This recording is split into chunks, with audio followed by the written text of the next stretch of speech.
პორტუგალია ქვეყნის უახლის ისტორიაში ერთ-ერთი ყველაზე მნიშვნელოვანი საპრეზიდენტო არჩევნებისთვის ემზადება. ბოლო 40 წლის განმავლობაში შედარებით უინტერესო და მარტივად პროგნოზირებადი კენჭისყრის პროცესის მიუხედავად, ამჯერად რთული გამოსაცნობია, ვინ დაიკავებს პრეზიდენტის თანამდებობას მომდევნო 5 წლის ვადით. იმის მიუხედავად, რომ კონსტიტუციის მიხედვით პრეზიდენტის ინსტიტუტს მნიშვნელოვნად შეუკვეცეს უფლებამოსილებები და ის უმეტესწილად ფორმალური ხასიათის გახდა. სახელმწიფოს წინაშე მდგარი გამოწვევების დროს სწორედ ამ ინსტიტუტის ხელში ჩნდება მნიშვნელოვანი გადაწყვეტილებების მიღების ბერღეტი. პრეზიდენტს უფლება აქვს დაითხოვოს პარლამენტი, ვეტო დაადოს სადავოს საკანონმდებლო ცვლილებებს, დაშალოს მთავრობის შემადგენლობა და დანიშნოს ვადამდელი არჩევნები, რაც პორტუგალიის ჯერ კიდევ მოქმედმა კონსერვატორმა პრეზიდენტმა მარსელუ რებელუ დი სოზამ 2021 წლიდან მოყოლებული სამჯერ ორორწლიანი შუალედით გააკეთა. თუმცა 2026 წლის საპრეზიდენტო რბოლაში რეკორდული რაოდენობის 11 კანდიდატი მონაწილეობს, რომელთა შორისაც განსაკუთრებული ყურადღების ცენტრში არის წარსულში სპორტული კომენტატორი, ულტრამემარჯვენე პოლიტიკოსი, პარტია ჩეგას ლიდერი ანდრე ვენტურა, რომლის მთავარი წინასაარჩევნო ხაზი კორუფციასა და მიგრაციასთან შეუპოვარ ბრძოლაზე გადის. მისი ერთ-ერთი მთავარი მეტოქი არის 2014 წლის საპარლამენტო არჩევნებში დამარცხების შემდეგ პოლიტიკიდან წასული ანტონიო ხოსე სეგურო, რომელიც სოციალისტურ პარტიას ლიდერობდა და გეგმავს ებრძოლოს პოპულისტურად განწყობილ ულტრამემარჯვენე ძალებს.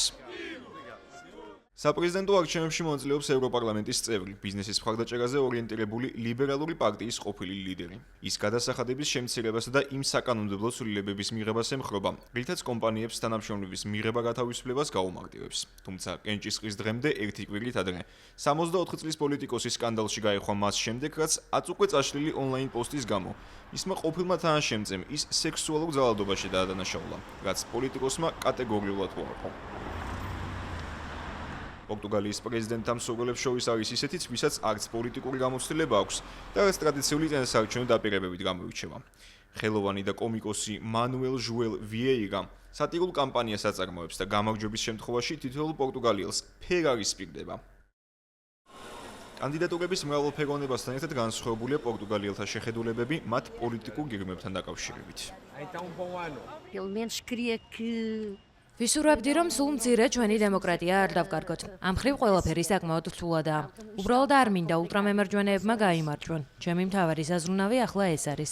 ბევრი ვიბრძოლე, ბევრი გადავიტანე თავისუფლებისა და დემოკრატიის მოსაპოვებლად და არავითარ შემთხვევაში არ მინდა იმ ძველ დროს დავუბრუნდეთ.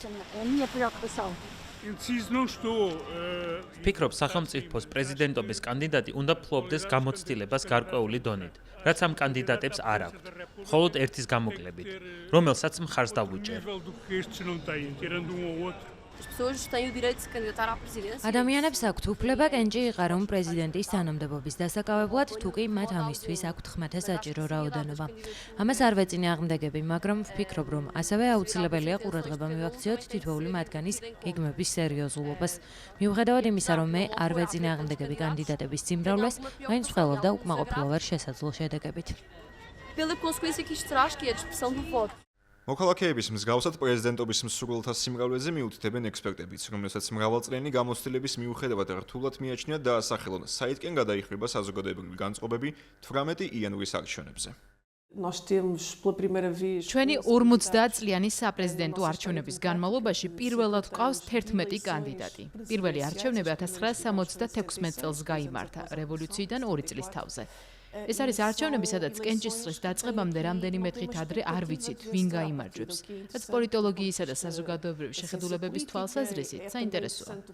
დარწმუნებული მხოლოდ იმაში ვარ, რომ ამ არჩევნებზე მეორე ტური გვექნება. ახლა შეიძლება ითქვას, რომ არაფერია გადაწყვეტილი, თუმცა თუ კი ბოლო გამოკითხვის შედეგებს გადავხედავთ, აშკარაა, რომ ულტრამემარჯვენე კანდიდატს ანდრე ვენტურასა და სოციალისტური პარტიის მიერ მხარდაჭერილ კანდიდატს აქვთ მეორე ტურში გადასვლის კარგი შანსი.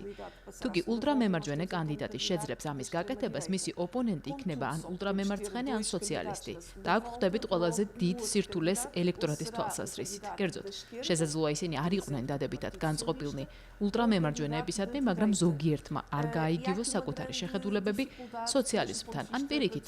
ამიტომ მეორე ტურის შემთხვევაში არჩევანი იქნება ძალიან შეზღუდული, რაც ამომრჩეველს აიძულებს არა სასურველ კანდიდატს დაუჭიროს მხარი, არამედ საკუთარ შეხედულებებთან მიახლოვებულ კანდიდატს.